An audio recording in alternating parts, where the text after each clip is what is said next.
Hello there and welcome to my channel Novice Modelling in the Midlife Crisis.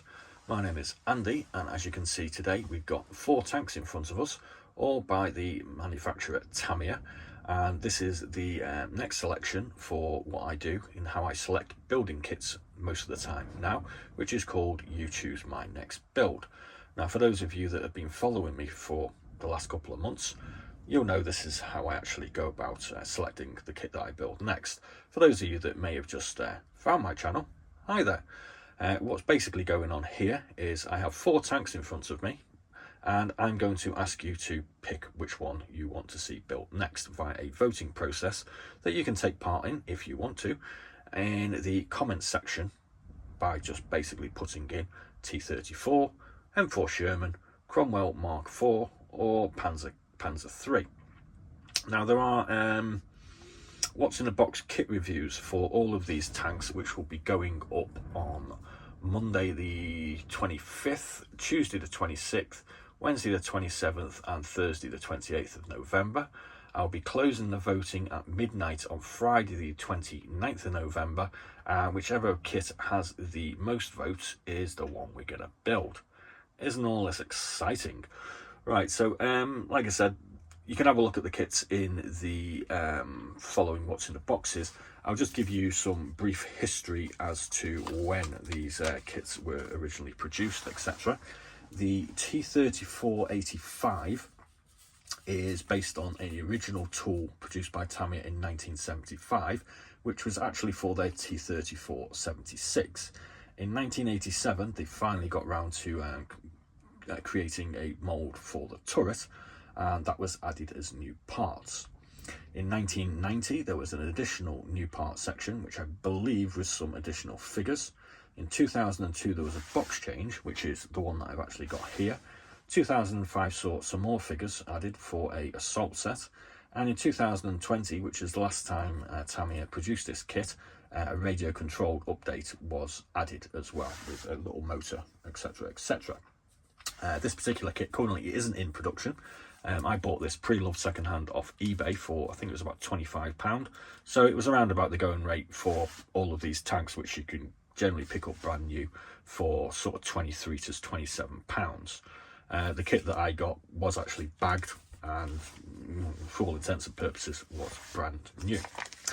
The Cromwell, which is here, Cromwell Mark IV, this was a new tool by Tamiya in 1997. As far as I can tell via Scalemates, there have been no updates to it since then. The Panzer 3 was a new tooling in 1997. In 2003 it had new parts, 2008 it had new parts, and 2012 it had new parts, which was a change of gun and some figures.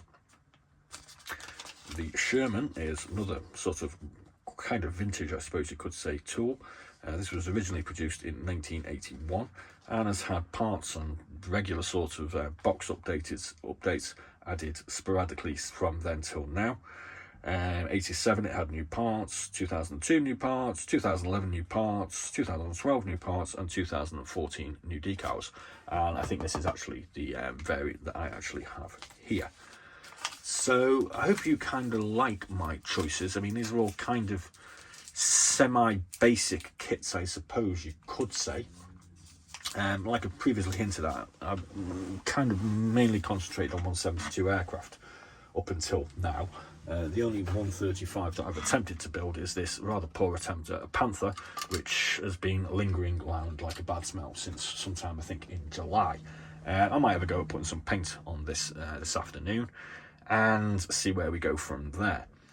My intentions for doing these are all, the British, Russian and the American are all pretty much just one colour. The Panzer 3 was used extensively in the North African theatre, Italy and the Eastern Front.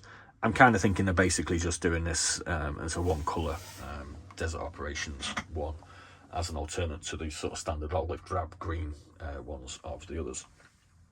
So that's to give you a little bit of a hint on what I intend to do with them once built.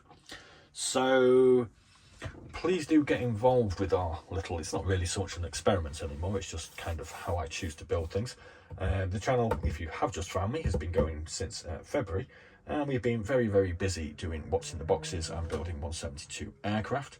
There's roughly 150 to 200 what's in the box kits reviews available. They're around about sort of 50-50 spread on 172 and 135 kits. I do actually have a collection that is kind of ridiculous. I mean, it's in excess of 500 kits. It's probably more like getting on for 600, and it's made up mainly of aircraft, around about 400, and probably around about 200 135s, and they range by manufacturer. From, there's a lot of Tamiyas, obviously, a load of ICMs, Italeris, and Mini Arts, and a whole shed load of others like IBG, Academy, etc, etc. So we'll be getting around to what's in the box and building a few of these over the coming years. I anticipate it's going to take me 10 years to get anywhere near building most of these kits. So kind of bizarre, but there's kind of loads of things to watch if you haven't sort of checked them out. So like I say, there will be a what's in the box kit review over the following 4 days, and if you want to take part and tell me which kit you'd like to see built next, please do add your vote to the comment section by midnight on Friday the 29th, and hopefully on that weekend we will commence building with a couple of videos, and at some point, probably hopefully within a sort of week, 10 days, we'll have one of these kits finished off and ready for your inspection and critique. Hopefully positive. I am a novice, please be nice. So thanks for watching, please do like and subscribe, and as always, be seeing you.